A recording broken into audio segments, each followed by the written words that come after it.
Hi, thanks for joining us for the Family Plot, Gardening in the Mid-South. I'm Chris Cooper. If you like songbirds, why don't you invite them to stay in your garden all season? Today we're going to talk about birdhouses. Also, wild animals can enjoy the vegetables in your garden as much as you do. We'll show you how to use live animal traps. That's just ahead on the Family Plot, Gardening in the Mid-South. Production funding for the Family Plot, Gardening in the Mid-South is provided by the WKNO Production Fund, the WKNO Endowment Fund, and by viewers like you. Thank you.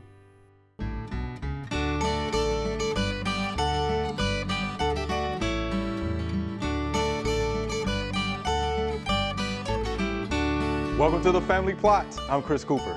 Joining me today is Debbie Bruce. Ms. Debbie is the owner of Wild Birds Unlimited, and Mr. D is here. Thanks for joining me today. Glad to be here. Glad to be here, thank you. Miss Debbie, I see we have birdhouses. So let's talk birdhouses. Well, this is a very fun time of the year. Spring and summer is the time when birds are going to be nesting. Okay. We have a number of birds that actually come all the way from the neotropics and different parts of South America just to come and nest in our area. So we should be very honored to have them come into our yard. But having said that, some of them are open cup nesters, such as birds that you might see every day, like your cardinal, that would build an open cup nest in a tree or a shrub. Or some of them are cavity nesters. Another bird you're familiar with as a year-round resident would be your chickadee, and it would take a birdhouse or an abandoned woodpecker hole in a tree. But because of urban sprawl and things such as that, so many of our dead trees have been removed. So we can help birds along by placing birdhouses for them. Some birds, believe it or not, build in very peculiar places. We always hear about birds nesting in hanging baskets on a front porch, or the wreath on the front door, which changes our routine somewhat for a few weeks. Some of them use unusual nesting material. I've seen a robin's nest lined with milk straws in a schoolyard. Wow. Yes, unusual. Yes. And you can actually tell who nested in your tree or your shrub or your birdhouse by what materials are used. Such as if you open a birdhouse after they're finished nesting and you find a very soft cushion of moss filled with some plant down and maybe some animal fur, then it's maybe a chickadee that was nesting in there, or a tufted titmouse. So there's things that you can do to help them along. You can hang up a nesting ball. This is cotton. Now, all species of birds, each species will use the same type of nesting material. So if you were to hang this up, you'd probably have maybe a chickadee or a finch or a tufted titmouse pull from it. If you have some pine straw out in your yard, you probably would have, if your area has bluebirds, they would like the pine straw or the grasses. But don't put out dryer lint, because dryer lint will disintegrate when the rains come, and then the nest will collapse. Another thing that you could do is put out short pieces of string, not long, 3 inches or less, so the little nestlings don't get tangled up in it. But you can put houses up. Smaller birds are going to use a smaller house with an opening of 1.5 inch to 1 inch. The most common is a 1.5 inch opening, and that's going to take your chickadees, your tufted titmice, your nuthatch, Carolina wren, downy woodpecker. Some of them, birds, your larger species like your kestrels, your flickers, eastern screech owl, they want a bigger house with a 3 inch opening, 2.5 to 3 inches, and of course a larger structure. This house is designed to be mounted on a pole, or some birds like to have their house hung in a tree. Yeah, it's nice. I like that. If you're hanging it in a tree, you want to hang it, wedge it in between the branches so it doesn't swing too much in the winds, because those eggs are fragile in the house. Now, if you're doing a house such as for a smaller bird, 1.5 inch opening and a 4x4 or a 5x5 floor space. If you're doing your larger one for, let's say, your eastern screech owl, you want an 8x8 floor space and quite a bit taller, 20-inch frame going up. If you're mounting this one on a pole or this one, sometimes folks like to see things that are aesthetically pleasing to them. The birds aren't going to be concerned with the appearance. The birds are looking for this cavity here. Yeah. So you can mount it on a pole 5 to 10 feet high, or if you're doing the larger birds, you can mount it on a pole or a tree trunk 10 to 30 feet high. But you want to see what's going to make a good house. And just as when we're looking for a house, there's certain things that we're looking for our families. The birds are looking for a house that's going to have thick enough wood for insulation. They want a house that is going to be easy to open. This one happens to have 2 ways to open. You can view from the top, or you can clean out on this one from the side. Nice. Cleaning out is very important because if you don't clean out after each brood, remember the story of the princess and the pea and the mattresses getting higher? Pretty soon, after maybe 4 broods, 3 broods this summer, the nestlings would be right at the top. And it would be easy for predators to grab them out. So you want to be able to clean out. What would you use to clean it out with? You could use a stiff brush, garden hose. Birds aren't clean. They don't clean up after themselves, although the parent does take the fecal sac every time and fly off with it. But there might be some whitewash in there you want to clean off with a stiff brush and maybe some vinegar water. Vinegar water. Also, you want to have drainage. A good house is going to have either corner cuts or holes in the bottom, so when the rains come, you're not sitting in a wet mattress or a wet nest. This one has a slight overhang. This other one has even more so. And that's to prevent the rains from blowing in. And that'll help to keep them drier as well. This one also has that round circle on the front. And that's to prevent predators from reaching in and taking a nestling.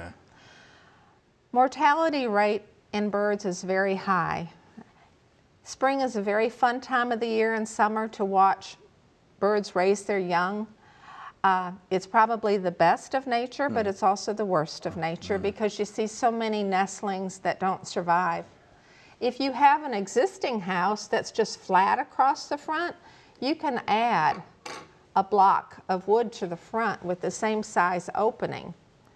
And that would make the reach farther in for your predators to get in. Or if you have squirrels that think that it's a house for them, or woodpeckers are making the entrance too big, you can add a metal ring to it, and that'll prevent them from entering into it. So if you do put up a house, make sure that you're targeting the species that is in your habitat. For instance, if you live in the heart of the city, and you want bluebirds, I'm sorry, you probably won't get them. But if you live in an area that's more open, like a park setting or a golf course, or has open field with just a few trees, yes, you could possibly have our eastern bluebirds who are year-round residents here, mounted on a pole, 5 feet up or higher. Keep predators out. Predators can be raccoons, they can be snakes. Yeah, that's what I was thinking. So you want to put baffles on the pole, and you want to put predator guards onto your house. Be patient. It might take a while to get a response. If nobody comes within 2 seasons, move your house to a different area. And try not to use pesticides, because many of these birds are going to use insects for their nestlings. Which brings me to, if you want to try to attract nesting birds, provide live mealworms as a food source in your yard, and always have water. But just put your house up, sit back and enjoy. Oh, and I forgot to mention one thing. Keep your house away from your bird feeders. Birds like privacy, and they don't like all that activity of the other birds. So just have a good time with it. Have a good time with the birds. That's right. In the birdhouses. Thank you, Miss Debbie. We appreciate You're that. welcome. Good Thank information. you.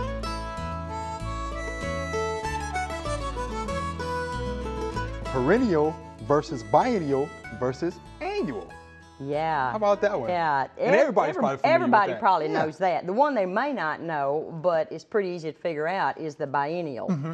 You know, perennial is a plant that comes back from the root or the base every year. And people will say, well, that's not just the herbaceous, part that has the root that's what's perennial, because it's going to live. In other words, a perennial is a plant that will live forever unless you kill it, like a tree. Right. A tree, botanically speaking, is a perennial because it lives on and on and on. Mm-hmm. Now, something that is a biennial completes its life cycle in 2 years. We have several that do it, like parsley is one. It's a biennial.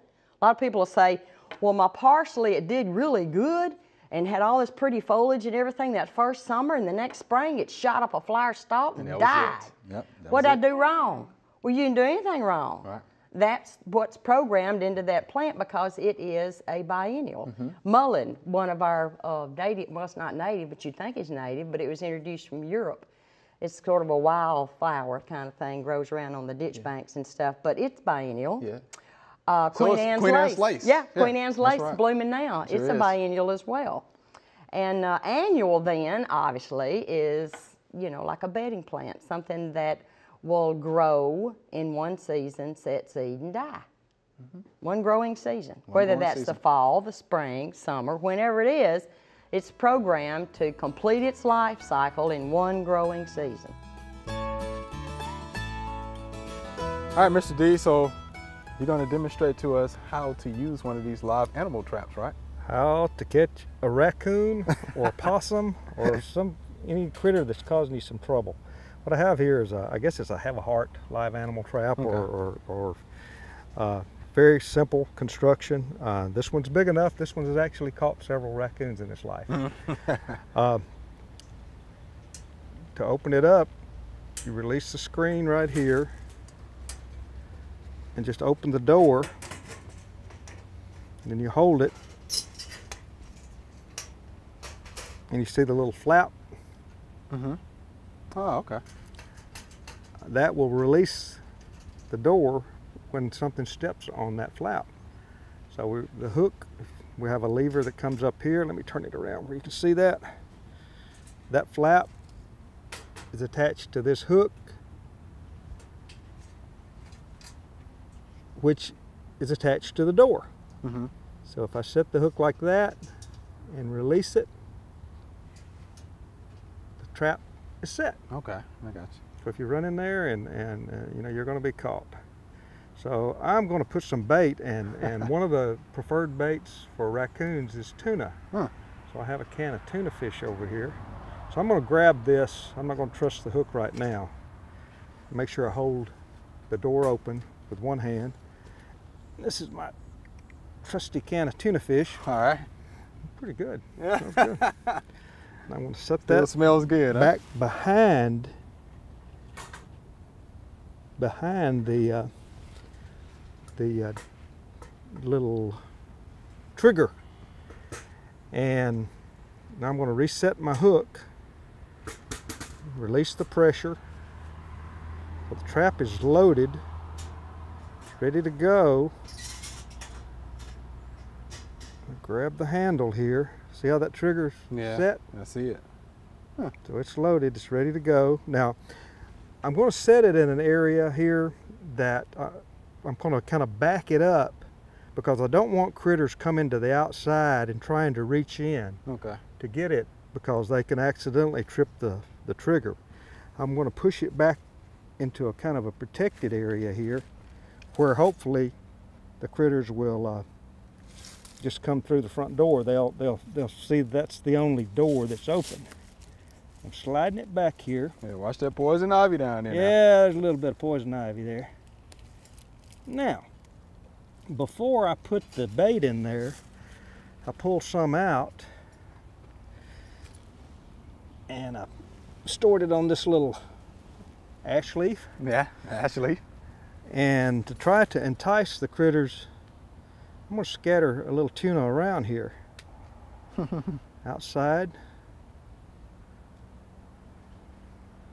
Just a little bit out here. Get their interest up. I'm getting closer to the door.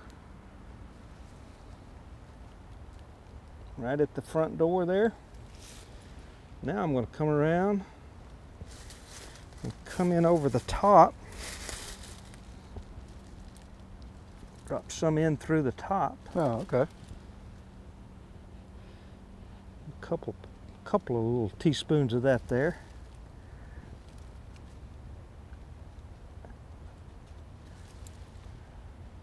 A little bit more, getting closer. To catch a raccoon, you got to be sneakier than a raccoon. You know. A little bit closer. I have a hunch you've done this before, right? I have. Uh-huh. Were you successful? Several times. Several times, he says. I even put a little bit on the trigger there. And let me lay my little leaf right there. We'll save our spoon for next go round. Okay.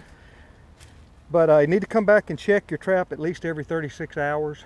And when you catch the critter, again, contact or check TWRA's website, and they will tell you what you can and can't do with a trapped animal.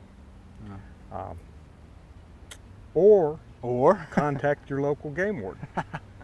I know that you can't transport these animals because there's a possibility that you could spread diseases. So if you think about catching a raccoon and driving it out to Shelby Farms and turning it loose, unless you have a permit to do that and a license to do that, you'll be breaking the law. So you can't do that. Can't do that. No. Not legally. Not legally, right. And I've got a feeling that if these critters are causing you problems, the game officer is going to tell you to destroy the critter, you know, dispatch him, which is what I would do. Just dispatch him.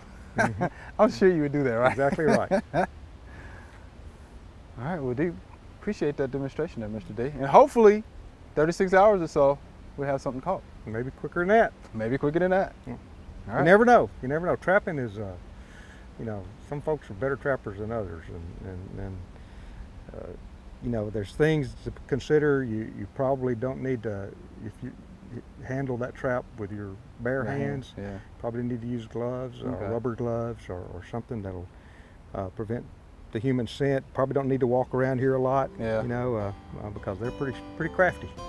Wow. But we'll see. All right, we'll see what we get. Thanks, Mr. D. Oh, most welcome. All right.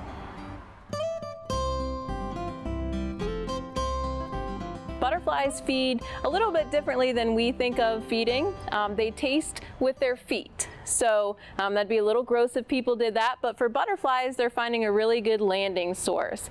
Then they have a long curly tongue called a proboscis that they're going to stick down into the flower to pull out the nectar. Some good plants in this area to plant. Springtime, you want to look at milkweeds, not only a nectar source, but also for caterpillars. In the summer, you want to look at something maybe like mistflower, and then plant some goldenrods and some blazing star for fall feeding butterflies. All right, this is our Q&A session. And Ms. Debbie, you have anything to add to it, please do. All right, here's our first viewer email. I have brown circular rings showing up on my Bermuda lawn. Any idea what that could be, Mr. D? Fairy rings, probably. I thought fairy rings. I thought possibly spring dead spot. Spring dead spot. I wonder how big the rings are. Yeah, it'd be good if we had a picture. Yeah. With spring dead spot, there are fungicides that can help you. Right. And with fairy ring, there's really nothing that you can do about it. So, two different problems. Yeah, spring dead spot pretty much, you know, it's a fungus that attacks in the fall and the winter of the year. If you have soil compaction, if you have a lot of thatch, if you have poor drainage, then you're pretty much going to have a fungal disease, which would be spring dead spot. And usually you see it during the green transition period. You know, everybody else's grass is coming in real nice, and then yours, it happens to be a little ring there. It's tan grass that lets you know that, hey, it's a fungus No. But yeah, you can use fungicide or some of your cultural practices. Soil fertility is something else. Important. That's important too. Well, yeah, fairy ring or spring dead spot is what I'm thinking. Yeah. Okay. All right, here's our next question. And guess what, y'all? This is a paper letter, so people are still writing. That's good. It is. All right, so this is for family plot. I would like to know what to do to keep squirrels from eating my tomatoes. Yours truly, Miss Joyce, right here in Memphis. So she would like to know what to do to keep squirrels from eating her tomatoes. Don't we all want to know how to keep the squirrels away from eating our tomatoes, Miss Davy? Don't we all want to know that? All right, Mr. D. He's shaking his head. Uh-oh. 12-year-old with a 20-gauge shotgun. That's all I can say. And let me preface that by saying check with your local game officer and make sure it's legal. And hunting season needs to be open. But there is a University of Tennessee has a very, very nice publication. If I can find a copy of it, the front page, that I would suggest that you take a look at. But it's, and I don't see it here. I'll find it here in a minute. It is, there you are. Okay. Managing nuisance animals around the home. And I'm going to read a quote from this publication. Okay. And also go to TWRA's website, Tennessee Wildlife Resource Agency's website. And if you explore that, there will be a section, if you look into, that tells you how to control critters, unwanted critters around the home, and talk to you a little bit about the laws and all that. So I encourage you to do that. Before I read this quote. All right. This is from page 12, UT Extension's Managing Nuisance Animals and Associated Damage Around the Home. Top of page 12, without question, shooting is the most effective method of eliminating troublesome squirrels when local regulations or game laws permit. Oh boy. Now, you know, with that being said, you might try naphthalene, mothballs, moth crystals, scatter them around. That might give you some temporary relief. Temporary relief. Man. Shooting is more permanent. Shooting is more permanent. But unfortunately, you know, it's just there's not a lot of things you can do. If you've got a lot of squirrels, you plant a lot of tomatoes. That way, maybe you'll have enough tomatoes for you and the squirrel. But it's not anything at all unusual as your tomatoes are getting ripe. You know, you want a good vine ripened tomato. Nothing like a homegrown tomato. Oh, sure. But it's not anything at all unusual to step out there and the day before you're going to pick the tomato, see the squirrel running across the yard with your tomato in his mouth. Right. You know, you're exactly right. That's where the 12-year-old with a 20 gauge would come in. Oh, be careful, Miss Debbie. I know. I have to warn all the squirrels. Be careful. All right, there you have it, Miss Joyce. Good publication, though. That is a real good publication. It is. It talks to a lot of critters, Yeah, real good. All right, here's our next viewer email. Any suggestions for dealing with the rose rosette disease? Have you heard of that, Ms. Debbie? We had it on ours at the shop a number of years ago, and all the master gardeners that shopped with us came in and told me, dig them up, get rid of them. Boy, those master gardeners are good. They are. Yes, they told you the correct way of getting rid of those roses. Very good advice. And I'm actually glad we did, because that's, I referred to earlier in our conversation that we replaced it with milkweed and lantana. Good. So it worked out well for us. Good for you. Good for you. Yeah, rose rosette, hey, you know the symptoms: excessive thorniness, the elongation of the shoots, the witch's broom, you know, cluster of shoots. It has those the red discolorations, you know, on those shoots. First thing you say. Yeah, stunted growth, you know, stunted leaves, distorted leaves. Get it out. Take them out. Take them out, because it's spread by the aerophyte mite. Right. You know, it's what it is.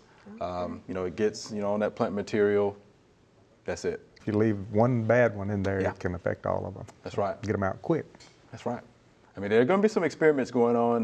Dr. Wyndham, you know Dr. Wyndham up at Nashville, our pathologist, they're actually working on, you know, some experiments with rose rosette. So hopefully we'll find out more in the future about what to do. But for right now, the recommendation, pull them out. Are there any roses that are resistant to rose rosette that you know of? Not that I know of. that I know of. Because, you know, once upon a time, it's like, oh, knockout roses won't get rose rosette. Well, we've actually seen a couple of cases where they came down with rose rosette. So get them out. Get them out. I grow roses at home, and last year I got rid of 3 rose bushes that had rose rosette. So, yeah, get them out. And as Mr. D would say, double bag them. Don't mulch them up and put them in your yard, you know, in your landscape. Throw them in the trash. Get rid of them. All right, Miss Debbie, Mr. D, we're out of time. Deal. Remember, we love to hear from you. Send us an email or letter. The email address is familyplot@wkno.org, and the mailing address is Family Plot, 7151 Cherry Farms Road, Cordova, Tennessee 38016. Or you can go online to familyplotgarden.com. That's all we have time for today. To get more information on things we talked about on today's show, go to familyplotgarden.com. You can also watch videos from past shows. Thanks for watching. I'm Chris Cooper. Be sure to join us next week for the Family Plot, Gardening in the Mid-South. Be safe.